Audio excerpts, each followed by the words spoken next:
Bismillahirrahmanirrahim. Assalamualaikum warahmatullahi wabarakatuh. Innal hamdalillah nahmaduhu wa nasta'inuhu wa nastaghfiruh wa na'udzu billahi min syururi anfusina wa min sayyiati a'malina. May yahdihillahu fala mudilla lah wa may yudlil fala hadiya lah. Asyhadu an la ilaha illallah wahdahu la syarika lah wa asyhadu anna Muhammadan 'abduhu wa rasuluh. Rabbi shrah li sadri wa yassir li amri wahlul 'uqdatam min lisani yafqahu qawli. Amma ba'du. Alhamdulillah, insyaallah hari ini kita bisa bertemu kembali. Insyaallah masih melanjutkan pembahasan kita yang mana sekarang kita sedang membahas di halaman 64 ya. Waqaf pada kata kalla, bala, dan na'am. Nah, di pertemuan sebelumnya kita ada di kata kalla. Insyaallah hari ini kita akan bahas di bala, na'am, dan juga kita langsung masuk ke pembahasan terakhir, yaitu di kesimpulan yang menandakan bahwa insya Allah materi ini adalah materi terakhir kita dalam membahas bedah buku praktik dasar wakaf ibtidah. Nah, kita masuk ke yang kata bala. Tapi sebelumnya mohon maaf kalau misalnya ketika saya menjelaskan, saya agak matiin mic dulu ya, karena qadarullah lagi batuk nih. Jadi bicara sedikit pasti agak langsung batuk.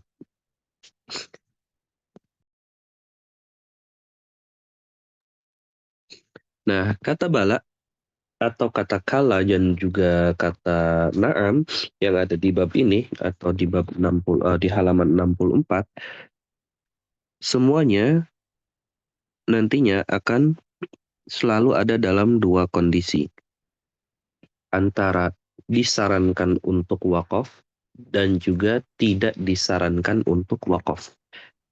Bala dan na'am selalu ada dalam dua kondisi, disarankan untuk wakaf dan tidak disarankan untuk wakaf. Kenapa disarankan untuk wakaf? Karena maknanya itu sejalan gitu atau masih berhubungan dengan ayat sebelumnya atau dengan kalimat sebelumnya. Sedangkan yang tidak disarankan wakaf itu dari sisi makna tidak punya keterikatan apapun, tidak ada hubungan apapun. Jadi tidak disarankan untuk wakaf, justru disarankan untuk wasal, menyambungkan gitu, karena memang maknanya masih belum sempurna atau masih belum utuh.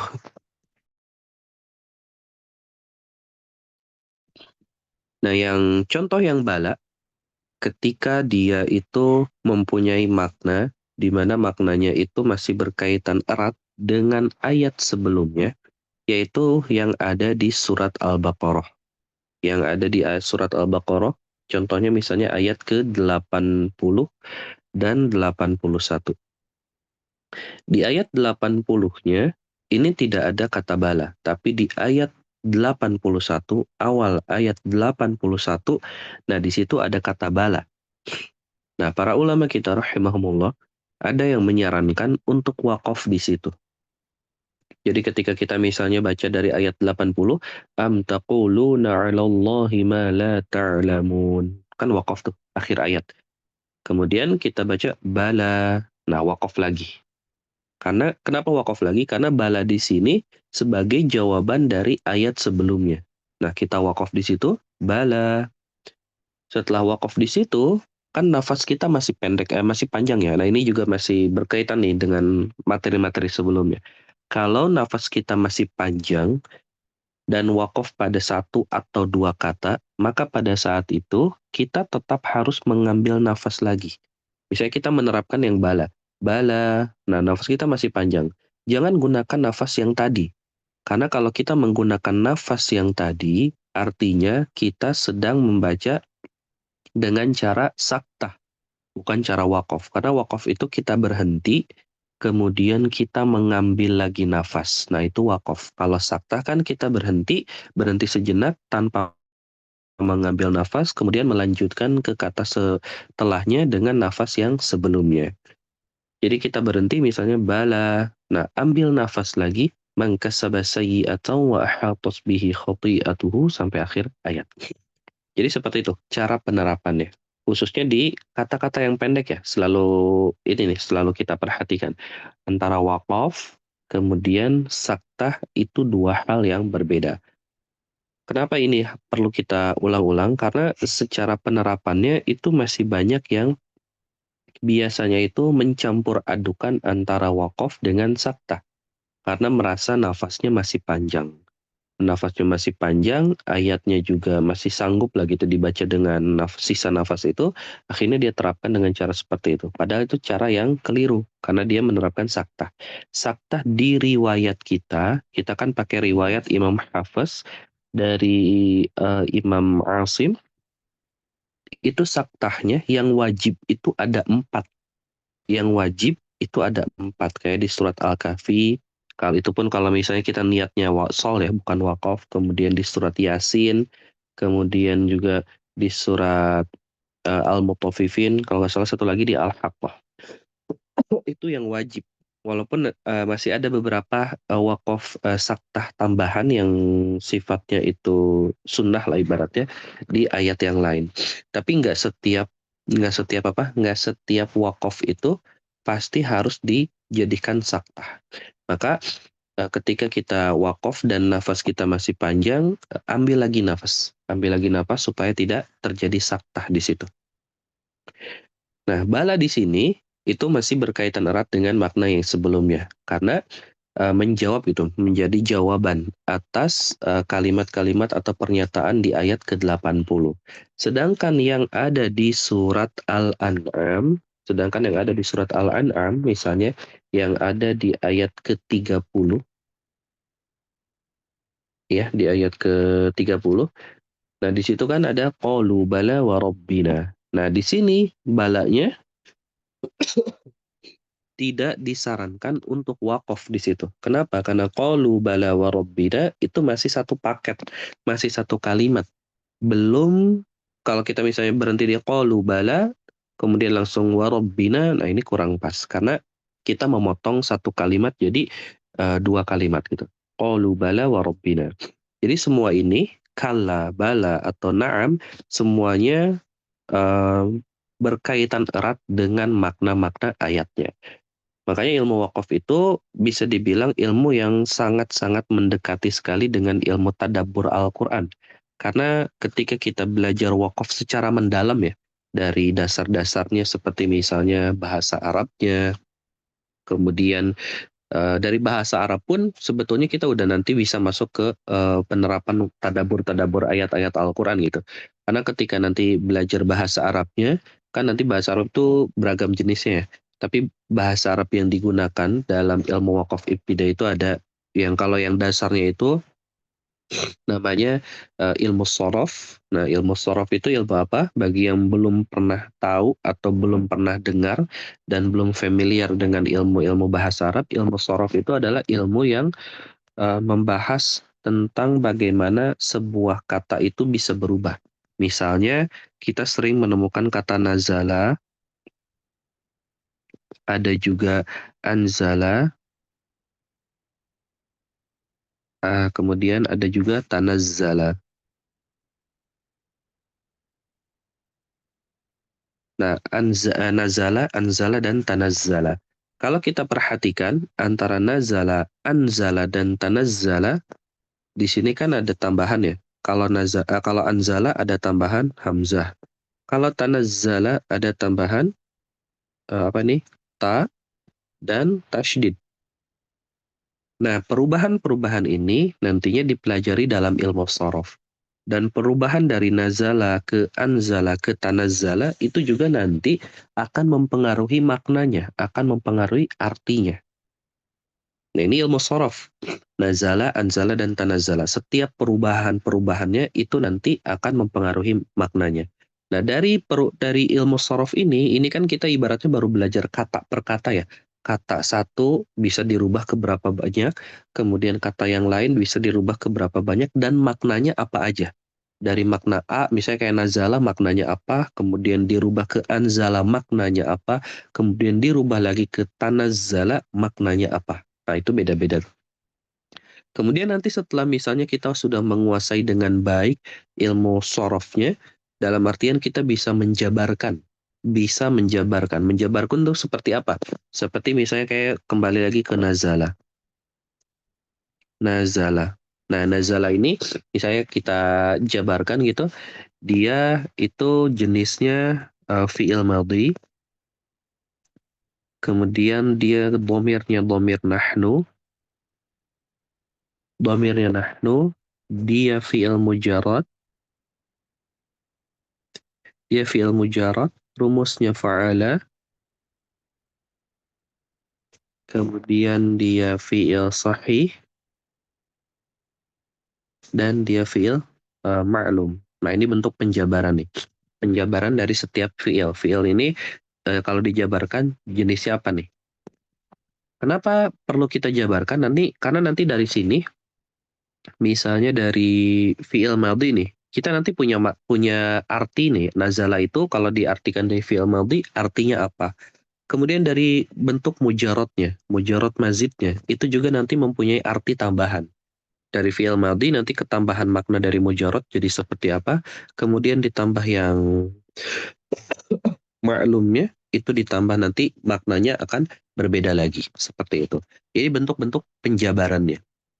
Nah, kalau kita sudah lancar menjabarkan setiap fi'il dengan cara seperti ini, kemudian nanti kan kita akan mulai menyusun nih satu kata. Kalau tadi belajar kata per kata, nah nanti lanjut ke menggabungkan nih kata-kata tersebut, digabungkan, disusun jadi sebuah kalimat. Nah, dari kalimat itu nanti belajar ilmunya namanya ilmu nahwu. Jadi ada ilmu nahwu, ada ilmu sorof. Kalau ilmu sorof tadi belajarnya kata per kata, kita berusaha untuk menjabarkan setiap kata, karena nanti dari penjabaran itu akan kita pahami makna dari si kata tersebut itu sedang mengandung apa. Nah, kemudian nanti lanjut ke ilmu nahwu namanya. Nah, ilmu nahwu itu adalah ilmu yang nantinya membahas perubahan makna-makna dari sebuah kalimatnya. Nah, di ilmu nahwu ini yang nantinya akan sangat-sangat terpakai sekali. Mohon maaf sebentar. Akan sangat-sangat terpakai sekali untuk menentukan makna. Nah, seperti tadi kan bala dan na'am itu berkaitan erat dengan makna ya. Nah, cara kita tahu maknanya seperti apa itu ada di ilmu nahwu. Karena ilmu nahwu itu kan berarti nanti kita menyusun kata-kata tersebut jadi sebuah kalimat. Kayak misalnya, kadang mungkin kita menemukan lafaz Allah itu harokatnya kadang ada yang dhammah. Kadang juga lafaz Allahnya berharokat fathah. Kadang juga lafaz Allahnya berharokat kasrah. Dimana mungkin kalau kita lagi belajar tahsin, ketika misalnya kita lagi baca di hadapan guru kita, kemudian ada salah harokat nih, pasti guru kita akan negur tuh. Kenapa? Karena salah harokat itu bisa mempengaruhi makna. Harokat dhamma dengan harokat fathah dan juga dengan harokat kasroh itu maknanya berbeda. Walaupun katanya sama, lafaznya sama nih, sama-sama lafaz Allah, tapi karena bentuk harokat yang berbeda, maka nanti akan mempengaruhi makna. Nah, di sini nanti ilmu nahwu itu sangat-sangat terpakai. Jadi ilmu ilmu apa? Ilmu nahwu, ilmu sorof itu sangat-sangat berguna sekali nantinya untuk penerapan waqaf ibtida. Supaya apa? Supaya kita tahu ini maknanya sudah berhenti di mana. Ayatnya sudah berhenti di mana. Seperti itu. Nah, jadi bala, na'am, dan kala atau yang ayat terus sih di halaman 64 ini semuanya sangat-sangat berkaitan erat dengan makna. Tapi gimana cara kita supaya bisa membedakan gitu mana wakaf yang harus diwakafkan di wakafnya atau juga dilanjutkan. Nah, itu kita coba tuliskan ya itu di apa?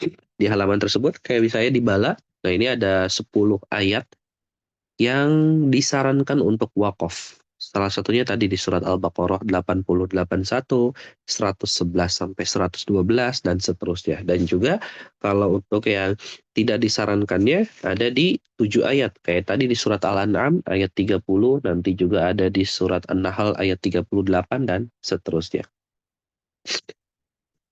Nah, itu pembahasan bala. Begitupun juga na'am. Na'am juga sama. kurang lebih gambarannya seperti itu, sama persis dengan yang kata bala, ada yang boleh, ada yang enggak. Nah, untuk kita tahu mana bolehnya, silakan lihat di bukunya ya, ada di halaman 69 tuh. Nah, kesimpulan dari ilmu wakaf ibtida itu, nah ini dia halaman ke-70. Kesimpulannya apa? Kesimpulannya adalah ilmu wakaf ini adalah ilmu yang mempelajari tentang apa? Tentang kesempurnaan makna ayat. Kesempurnaan kesempurnaan makna ayat. Kesempurnaan makna ayat. Nah, ini yang dipelajari dalam ilmu wakaf. Kesempurnaan makna ayat ya. Sama ketika kita lagi ngobrol gitu dengan bahasa kita, bahasa Indonesia, kalau misalnya kita, aduh, waduh, benar.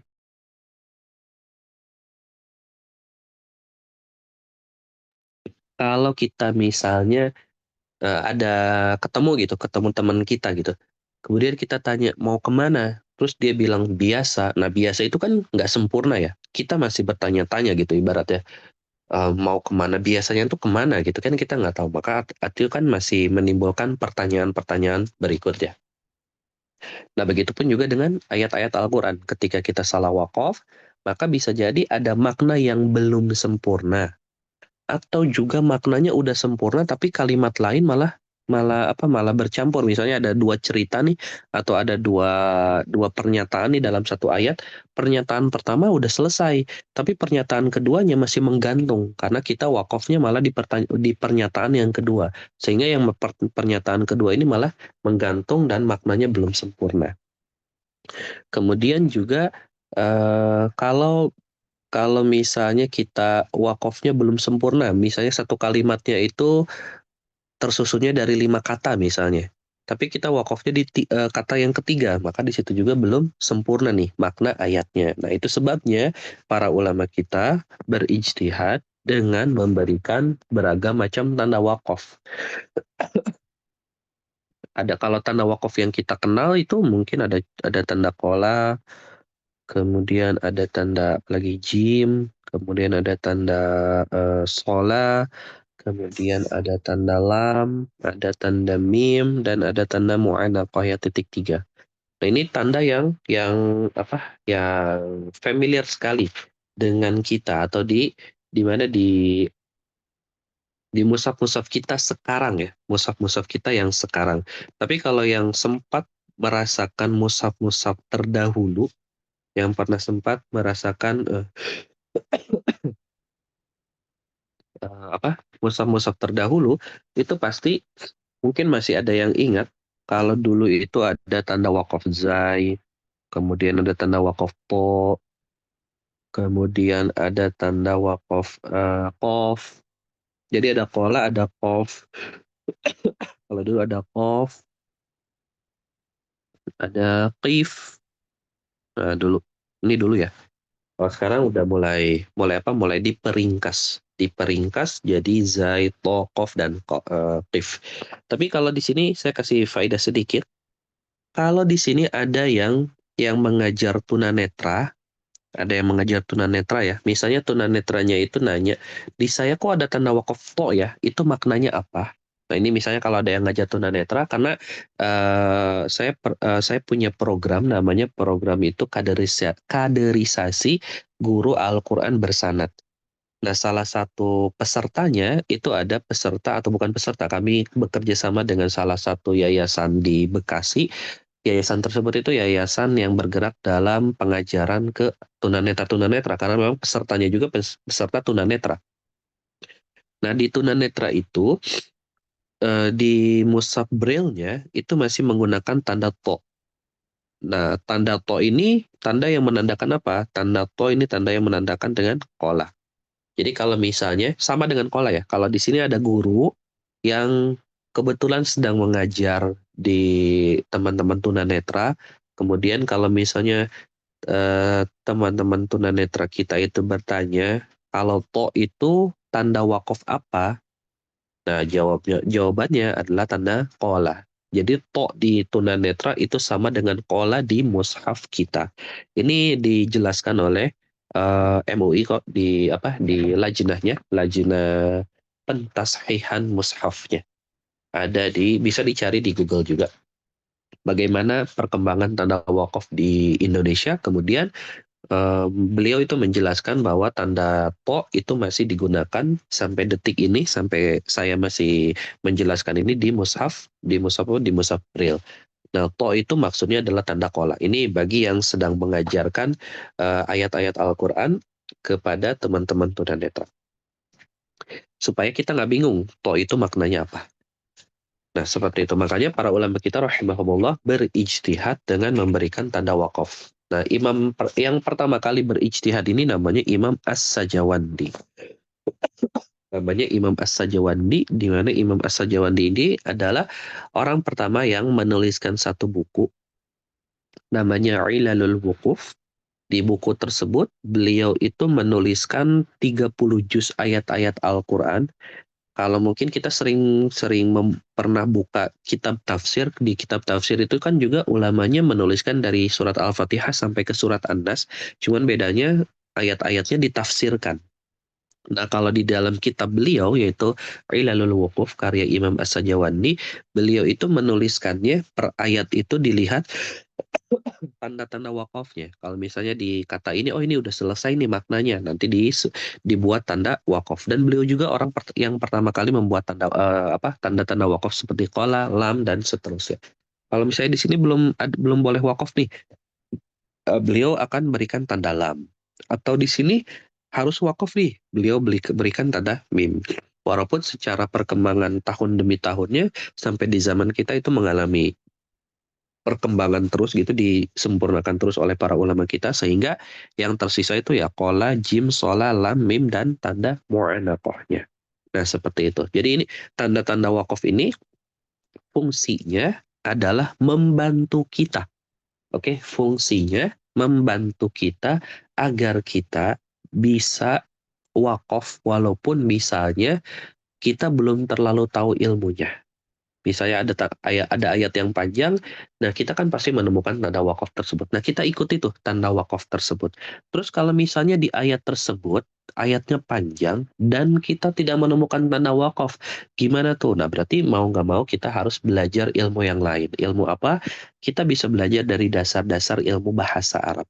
Dari ilmu sorofnya dulu, kayak tadi ya, kata per kata, kemudian kita belajar menjabarkannya, misalnya kayak tadi, nazala fi'il madhi, domirnya nazala ya fi'il madhi, domirnya huwa, kemudian dia fi'il apalagi tuh, fi'il mujarrad, rumusnya fa'ala, kemudian dia fi'il sahih dan fi'il ma'lum. Nah, itu salah satu bentuk penjabarannya. Karena nanti dari penjabaran tersebut itu sangat punya faidah sekali dalam penentuan makna di ilmu nahwunya.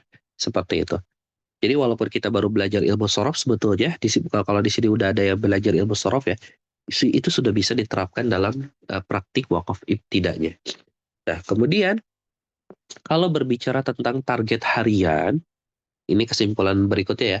Kalau kita berbicara tentang target harian, kan pasti kita kalau baca Quran itu punya target harian gitu. Misalnya hari ini kita pengen baca 1 juz misalnya. Atau nanti nih kita bentar lagi eh, Ramadan.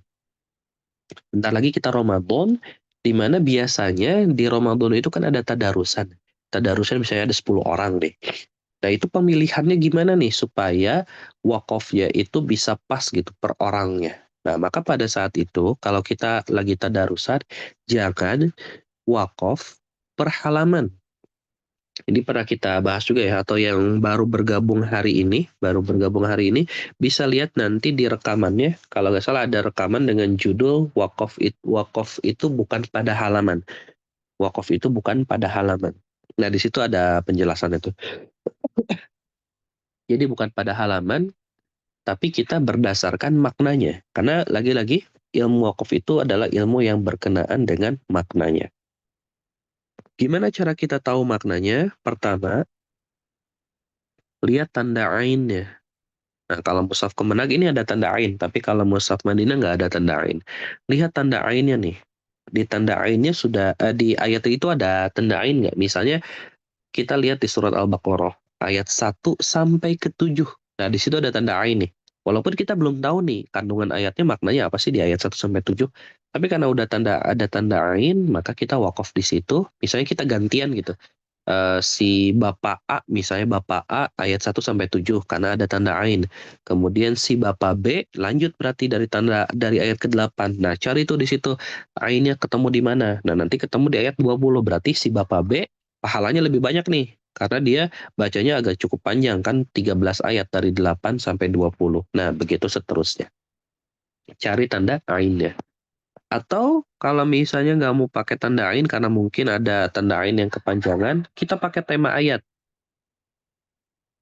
Kita pakai tema ayat. Nah, gimana cara kita tahu tema ayatnya itu udah selesai atau belum? Kita menggunakan mushaf terjemahan. Mau nggak mau ya, kita harus pakai mushaf terjemahan. Kenapa? Karena di mushaf terjemahan itu biasanya ada satu ada di atasnya ya di terjemahan itu ada apa sih namanya? Tema yang menjelaskannya gitu. Misalnya kayak di surat Al-Baqarah di ayat 1 tuh. Di di atasnya itu ditulis golongan mukmin. Ini mushaf yang kebetulan saya pegang adalah mushaf Kemenag, golongan mukmin. Nah, golongan mukmin. Kita lihat nih golongan mukmin ayat 1 sampai 5. Kenapa ayat 1 sampai 5? Karena di halaman berikutnya atau di ayat ke-6 ya itu udah ada pembahasan beda nih. Ada golongan munafik. Ada golongan kafir, Mak. Ada golongan kafir. Golongan kafir kalau dilihat dari ayat 6 sampai 7. Kemudian ada lagi di halaman yang sama ada golongan munafik. Ada di golongan munafik. Golongan munafik kalau kita lihat dari 8 sampai 20. Nah, ini bisa kita jadikan patokan juga untuk yang tidak terlalu mendalami ilmu tafsir ya. Untuk yang tidak terlalu mendalami ilmu tafsir, karena di ilmu tafsir itu namanya nanti ada tafsir maudhu'i namanya. Tafsir maudhu'i itu membahas tafsiran ayat sesuai dengan kisahnya, sesuai dengan temanya. Kayak tadi Al-Baqarah ayat 1 sampai 5 lagi membahas tentang orang mukmin. Ayat 6 sampai 7 lagi membahas tentang orang kafir. Ayat 8 sampai 20 lagi membahas tentang orang munafik. Nah, jadi apa tema-tema yang dicatat di mushaf-mushaf Kemenag itu sebetulnya diambilnya juga dari tafsir Al-Maudhu'i seperti itu. Jadi kalau kita belum terlalu familiar atau belum terlalu mendalaminya, kita bisa lihat pakai mushaf Kemenag. Mau nggak mau ya, mau nggak mau kita pakai mushaf Kemenag. Jangan jangan memaksakan menggunakan mushaf Madinah kalau kita itu tidak terlalu mengenal mushaf Madinah dengan baik. Maksudnya seperti apa? Maksudnya di mushaf Kemenag dengan mushaf Madinah itu kan ada sedikit perbedaan ya. Dari tanda wakofnya itu berbeda. Dari tanda wakofnya itu berbeda. Kemudian dari tanda tajwidnya itu juga berbeda. Tanda tajwidnya berbeda. Tanda tajwidnya berbeda itu seperti apa? Seperti misalnya kalau di mushaf Madinah itu kalau misalnya dia hukumnya idgham nih, nun sukunnya ketemu ya misalnya. Misalnya mayyamal ya. Kan di sini idgham. Nah, maka pada saat itu si nunnya tidak akan diberikan tanda apapun. Nunnya tidak akan diberikan tanda apapun. Kemudian ya-nya juga akan diberikan tanda fathah aja, nggak ada tasydid. Nah, ini kalau kita nggak terbiasa dengan mushaf Kemenag, mushaf Madinah, pasti kita akan bacanya man ya'mal, bukan may ya'mal. Seperti itu.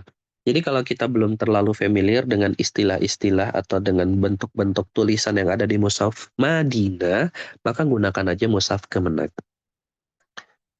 Nah, mushaf Kemenag itu masih sesuai dengan standar Rosem Usmani. Karena banyak orang itu entah entah dari mana ya kalimat-kalimatnya sering terlontar dengan kalimat seperti ini. Mushaf Kemenag itu bukan bukan Rosem Usmani. Nah, ini nggak tahu nih kalimat asal usulnya itu dari mana. Mengatakan bahwa mushaf Kemenag itu bukan Rosem Usmani. Ini kita pernah bahas, waktu itu kita pernah detailkan sedikit ya tentang Rosem Usmani itu apa. Bagi yang baru hadir hari ini, nanti bisa lihat di judul judul apa judul videonya namanya Rosem Usmani. Nah, di situ kami jelaskan tentang apa yang dimaksud dengan Rosem Usmani dan apa yang membuat Mushaf Kemenag dan Madinah itu bisa berbeda. Tapi dua-duanya tetap masuk.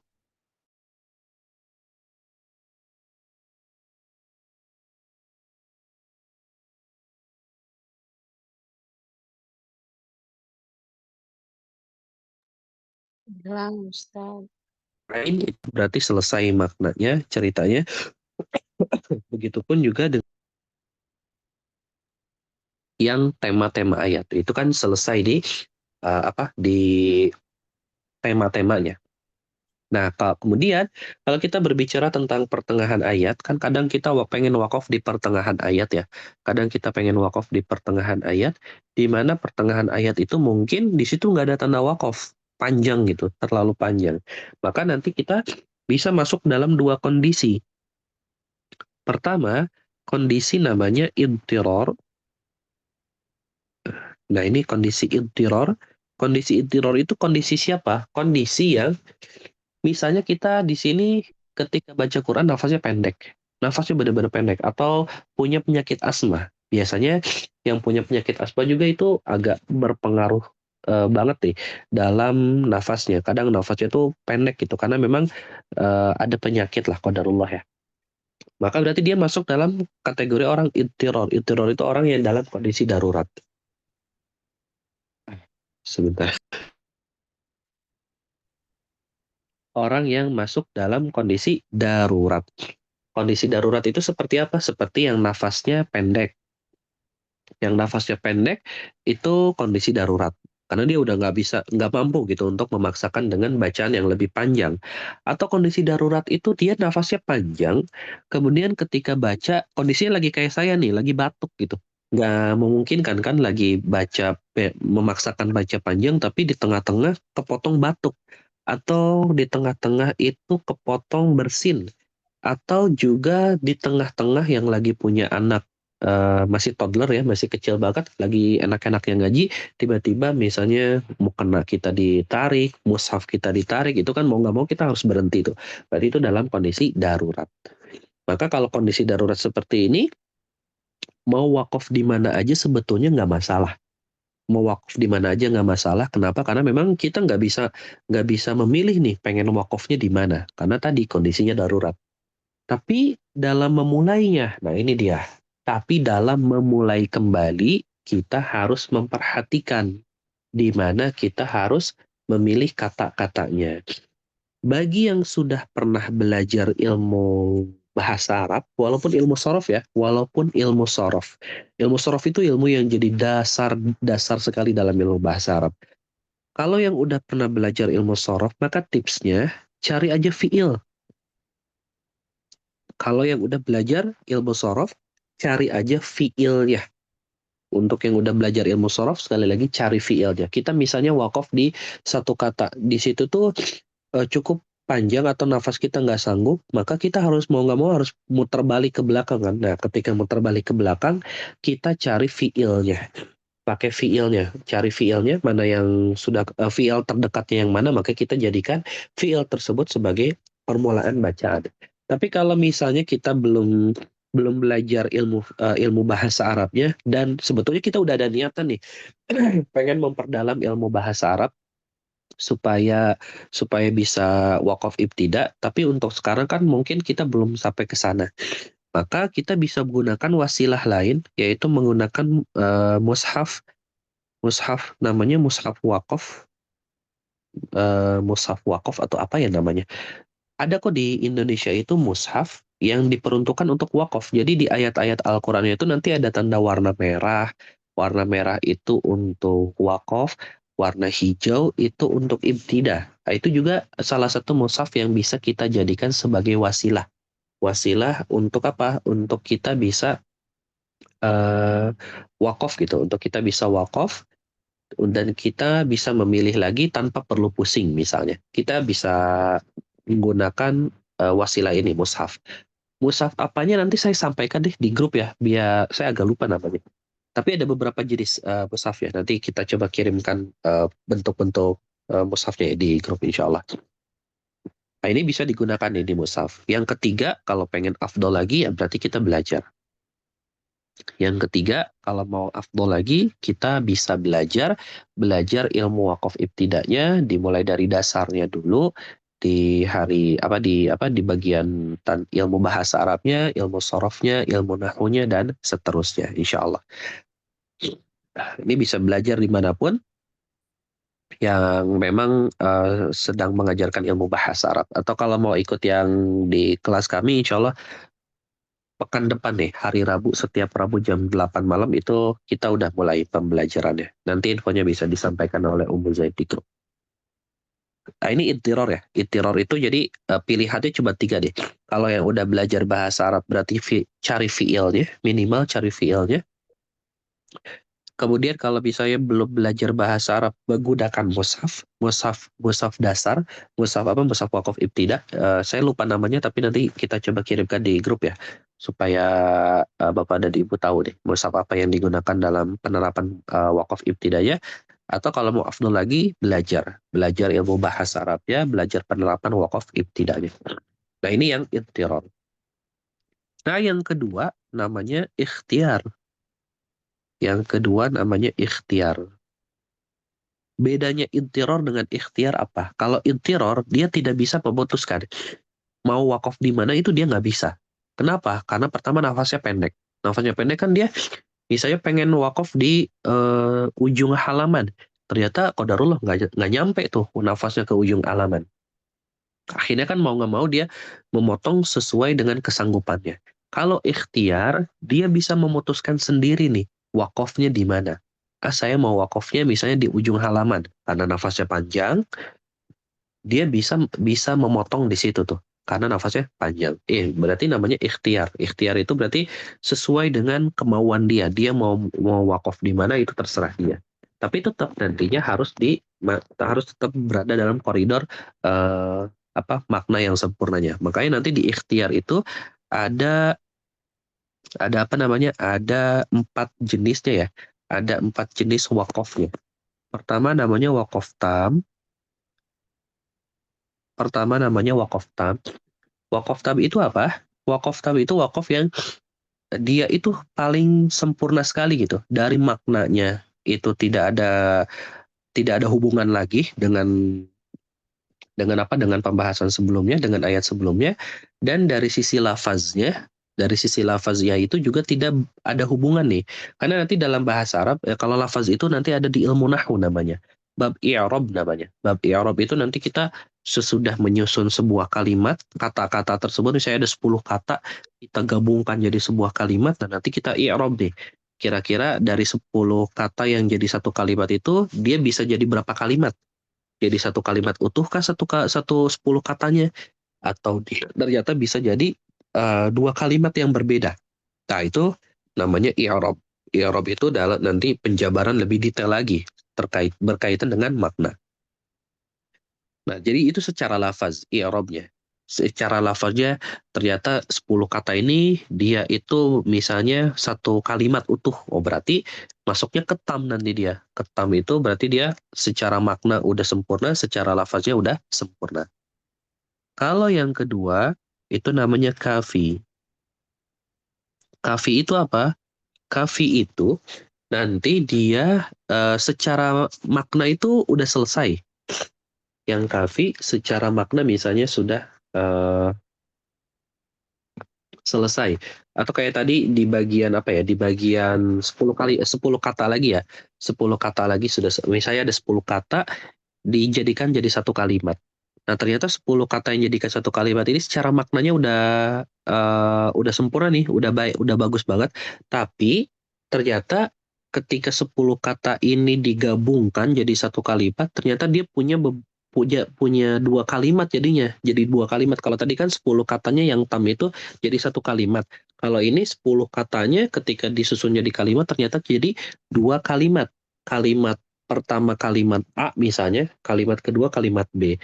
Nah, Waqaf Kafi itu gambarannya seperti apa? Waqaf Kafi itu dia apa ya, dia itu untuk kalimat A-nya sudah selesai, tapi karena dia masih punya hubungan dengan kalimat B-nya, maka afdolnya kita gabungin terus kan. Afdolnya kita gabungin terus supaya kalimat A dan kalimat B itu tersusun jadi kalimat yang lebih utuh lagi. Tapi kalau kita mau wakaf di kalimat A pun nggak masalah, selama memang itu sudah selesai. Selesai maknanya. Seperti itu wakaf kafi. Kalau wakaf hasan, yang ketiga wakaf hasan namanya.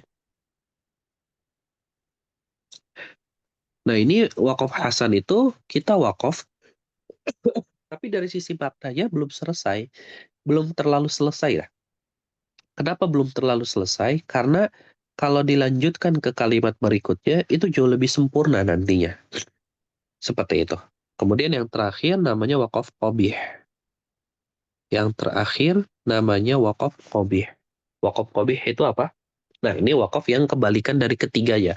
Wakaf yang belum sempurna dari maknanya. Misalnya kita berhenti di tanda lam, itu udah wakaf qabih. Atau misalnya kita berhenti di kata apa ya? Di surat An-Nisa ya ayyuhallazina amanu la taqrabus sholata wa antum sukara. Ini lafaznya sampai situ. Tapi kalau kita berarti ya ayyuhallazina amanu la taqrabus sholah. Kita berhenti di kata lafaz sholat misalnya la taqrabus sholah. Maka di sini jadi waqaf qabih. Kenapa? Karena nanti maknanya jadi wahai orang-orang yang beriman, janganlah kamu mengerjakan sholat atau mendekati sholat. Jadi seolah-olah dia itu mendapatkan firman dari Allah bahwa kita nggak boleh sholat gitu. Nah itu jadi wakaf qabih kan maknanya jadi berubah. Atau yang paling populer nih, yang paling populer yang sering sekali dibaca oleh imam ketika sholat itu ada di surat Al-Jumu'ah, di mana di ayat 9 ya, kan Allah berfirman, Ya ayyuhalladzina amanu idza nudiya lis-salati min yaumil jumu'ati fas'au ila dzikrillahi wa dzarul bai'. Nah, biasanya kebanyakan imam tuh wakafnya di sini. Ya ayyuhalladzina amanu idza nudiya lis-shalah. Wakaf di situ. Sebetulnya nggak masalah wakaf di situ, selama kita mau mengulang lagi. Karena makna sampai di kata sholat tersebut itu belum lengkap. Masih masih menggantung. Kalau kita terjemahkan, ya ayyuhalladzina amanu idza nudiya lis-shalah artinya wahai orang-orang yang beriman apabila telah diseru untuk melaksanakan sholat. Dia berhenti. Nah ini kan masih menggantung. Ada apa ya Allah gitu kan kita masih bertanya-tanya. Kalau misalnya disuruh untuk melaksanakan sholat itu harus apa? Nah itu kan masih menggantung. Dan biasanya kebanyakan imam wakaf di situ, kemudian langsung lanjut. Ya ayyuhalladzina amanu iza nudiya lis-shalah, wakaf dia di situ. Kemudian malah dilanjut. Mi yaumil jumu'ati fas'au ila zikrillahi wa dzarul bai'. Ini makin nggak sempurna lagi maknanya. Kenapa? Karena memotong yang satu kalimat utuh dia potong jadi dua kalimat. Sedangkan ketika dipotong ternyata malah menimbulkan kerancuan. Nah itu wakaf qabih. Nah tapi kalau wakaf ikhtiar ini bisa kita terapkan dengan sangat baik kalau kita itu sudah sangat mengerti minimal ilmu nahwunya. Minimal ilmu nahwunya. Walaupun setiap tam, kafiyah, hasan, qabih juga sebetulnya para ulama itu sudah memberikan tanda. Kalau tam misalnya pakai kola. Kalau kafi pakai jim. Kalau sholat dia pakai apa tadi? Kalau hasan dia pakai sholat. Kalau qabih dia pakai lam. Kalau qabih dia pakai lam. Walaupun sudah dijelaskan seperti ini. Cuman kan kadang nih untuk nyampe ke tanda kolanya nafas kita nggak sampai. Misalnya ada ayatnya terlalu panjang, sedangkan kolanya ada di baris kedua misalnya atau baris ketiga. Begitupun jimnya, begitupun solanya, begitupun yang qobihnya. Jadi afdolnya kalau kita mau kita belajar bahasa Arabnya minimal dari ilmu sorofnya, lanjut nanti ke ilmu nahwunya supaya apa? Supaya kita bisa menelaah nih seperti apa wakaf ibtida'nya dari sisi makna. Nah, seperti itu wallahu alam bisawab. Pembahasan kita dari ilmu atau praktik dasar ilmu wakaf ibtida'nya. Ada yang mau ditanyakan atau sebentar ada di chat ya? Saya buka dulu chat ya.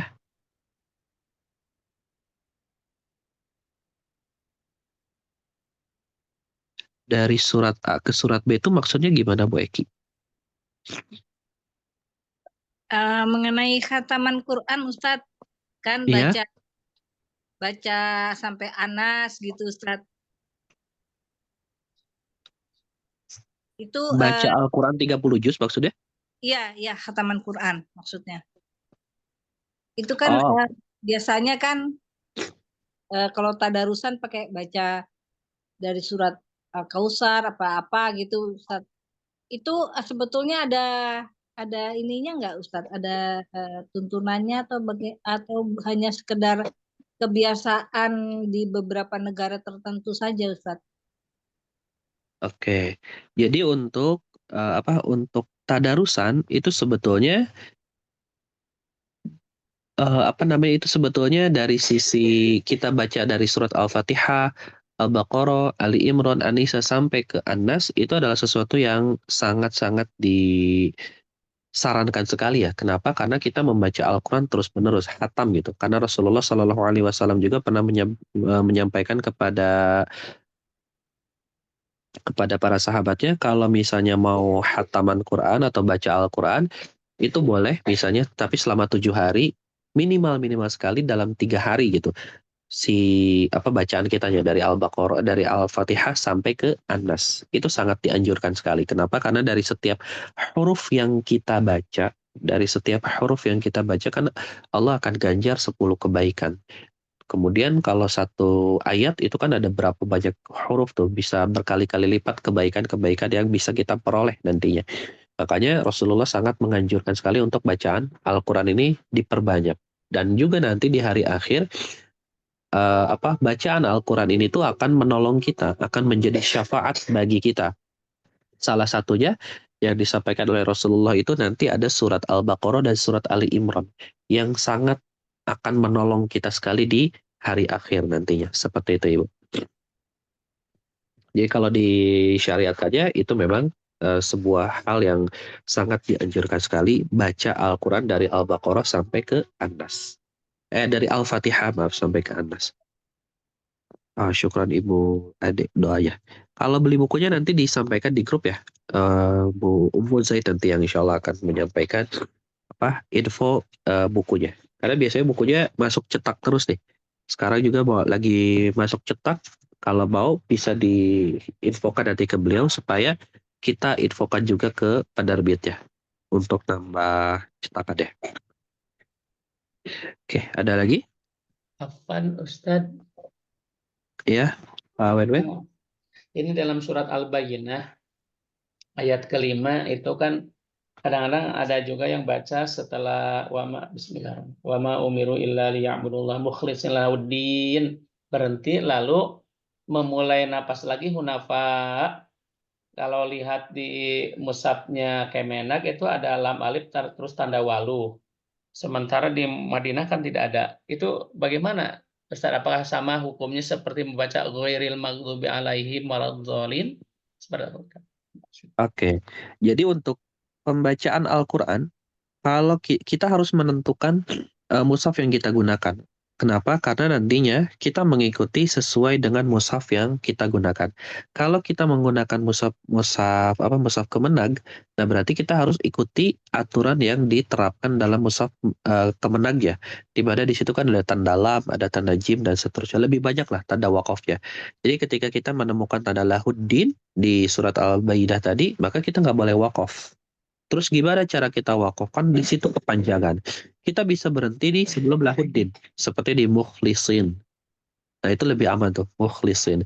Kemudian nanti ulang lagi dari illa liya'budullaha mukhlishina lahuddin hunafa. Seperti itu. Tapi kalau misalnya kita menggunakan mushaf Madinah, di mana di situ itu tidak ada tanda wakaf. Nah, mushaf Madinah itu kan mushaf ya bisa dibilang tanda wakafnya lebih sedikit. Tapi bukan juga berarti kita itu bisa wakaf sembarangan. Akan di sini nggak ada tanda wakaf misalnya. Berarti boleh dong wakaf di situ. Nah ini sebetulnya nanti akan kembali lagi ke makna kesempurnaan ayatnya. Apakah ketika kita sudah memutuskan wakaf di situ, kita sudah bisa melihat bahwa makna ayatnya sudah selesai atau belum? Kalau ternyata makna ayatnya, kalau kita misalnya belum bisa melihat makna ayatnya selesainya di mana, maka saran kami pakai mushaf kemenang yang lebih aman, lebih menenangkan ke hati kita, karena kita jadi lebih waspada gitu untuk penentuan makna-makna ayatnya. Karena salah wakaf itu nanti banyak sekali yang menimbulkan salah makna. Seperti tadi di surat Al-Jumu'ah atau juga di surat An-Nisa. Seperti itu Pak Wenwen. Apa Ustaz, kalau misalkan lahudina hunafa berhenti dari situ baru diulangin jadi hunafa, itu bisa seperti itu? Langsung lanjut. Bisa tadi napasnya misalkan ini wa maumiru terus kita baca sampai laudina hunafa, setelah itu Uh, diulanginya dari hunafa gitu. enggak. Langsung lanjut wa yuqimus shalah.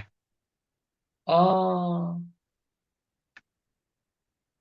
oh gitu. Jadi Jadi tanpa perlu mengulang. oh gitu. Hmm. Oh, Kenapa oh, nggak perlu mengulang? Karena kalau sebentar saya hapus dulu. Nah, kan tadi kita pernah sempat jelaskan ada lafaz Allah yang berharokat fathah, kasroh, dan dhammah ya. oh iya. Nah, kalau misalnya harokatnya, kan ada, sebentar saya tulis dulu semuanya. Oh, Nah, yang tidak boleh kita jadikan ibtida itu ini nih. Yang harokatnya fathah atau kasroh. Kenapa? Karena yang harokatnya fathah dia jadi objek. Objek itu kan berarti ada subjeknya dulu. Nah, di sini hunafanya fathah. Nah, berarti kan dia jadi objek ya. Berarti subjek-subjek ya ada di kata kalimat sebelumnya. Kalau kita mulai dari yang fathahnya, berarti kita cuma baca objeknya doang. Sedangkan subjek-subjek yang lainnya kita tinggalkan. Makanya kita langsung lanjut aja di wa yuqimus shalah. Seperti itu, Pak. syukran Ustaz, syukran. Terima kasih, Ra. Oh, Wah, ya, terus tadi tiap malam Rabu pelajaran bahasa Arab dimulai pekan depan, Ustaz. ya hari Rabu Hari Rabu malam, malam Kamis ya berarti. hari Rabu, ya malam Kamis setiap malam jam 8. Jam 8. Iya. Daftarnya bebas tadi gimana? Nanti diinfokan di grup sama Umu Zaid yang suka ngirim link Zoom tuh. Jazakallah, jazakallah. Ustaz. Iya, oh iya. Mbak Ustadz mau tanya. Iya, Saya tadi tentang wakop yang ada titik 32 itu menakoh namanya ya Pak Ustadz ya. mu'anakoh ya. Yang menakoh. Itu kan kalau nggak salah boleh berhenti di salah satu. Misalnya kita gitu mesti ada napas gitu, lanjut semuanya boleh apa nggak boleh itu? Apa wajib berhenti gitu di salah satu? Oke, Syukran. untuk mu'anakoh ini kan ada tanda 2 ya, titik 2 ya. Ya, Nah, mu'anakoh ini kita harus milih salah satu. Misalnya kayak di surat Al-Baqarah. iya. Kita pilih di tanda pertama atau di tanda kedua. Dan kita tidak diperbolehkan untuk tidak wakaf atau dalam artian melanjutkan. Berarti wajib ya Pak Ustadz ya. Iya, pilih salah Salah satu. satu. Iya, pilih salah satu. Oh, oke. Ya, Dan syukuran Pak ini Ustadz. juga berlaku ketika tanda mu'anakohnya itu posisinya di akhir ayat. Misalnya ada di akhir ayat, coba saya lupa di ayat keberapa ya. Misalnya ayat 11 nih, misalnya ayat 11. Di ayat 11 itu ada tanda wakaf, tanda titik 3. Kemudian di satu kata ayat ke-12-nya tanda titik 3 lagi. Nah, maka kita juga harus milih nih, mau wakafnya di akhir ayatnya atau di satu kata setelah satu ayat itu. Iya. Ada di surat apa ya? eh yang di akhir-akhir tuh kalau nggak salah dia titik tiganya tuh di wakop satu, terus di bala gitu kan. Setelah itu bala, Lanjutnya. Oh, ini ada nih di surat Al-Muddatsir ayat 39. Oh, iya. Illa ashabal yamin. Nah, itu akhir ayatnya ada titik 3 fi jannat. Itu juga sama tuh, ada titik 3-nya. Nah, untuk kondisi seperti ini, kita pilih salah satu. Misalnya kita mau wakaf yang akhir ayat, berarti illa ashabal yamin. Setelah itu yang ayat 40-nya fi jannati yatasaalun. Kita jangan wakaf di situ. Jangan wakaf di jannat. Kenapa? Karena kan tadi udah kita wakafkan di yamin ya. Tapi kalau misalnya kita mau lanjut illa ashabal yamini fi jannat, itu juga nggak apa-apa. Berarti kita pilih di tanda yang keduanya.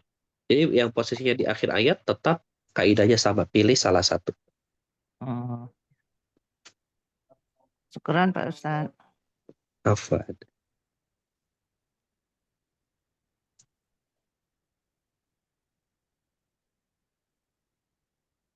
Oke, gak ada lagi ya? Oke, kalau gak ada lagi, alhamdulillah. Seperti dengan ini, kita sudah menyelesaikan dengan buku praktik dasar wakaf ibtidaiyah. Kemungkinan nanti kita akan ada materi lagi, cuman kita akan infokan nanti ya. Insya Allah di grup ya, materi berikutnya itu berkenaan dengan apa. Tapi berarti bukan dalam waktu dekat ini. Oke, sebelumnya mohon maaf jika ada kekurangan kami dalam penyampaian ataupun dalam tutur kata dan sikap selama pembahasan benda buku ini. Mudah-mudahan ilmu yang kita pelajari ini bisa bermanfaat, Allah berkahi dan Allah mudahkan kita dalam praktiknya. Oke, kita tutup dulu dengan doa kafaratul majlis. Subhanakallahumma wa bihamdik, nasyhadu an la ilaha illa anta, nastaghfiruka wa natubu ilaik.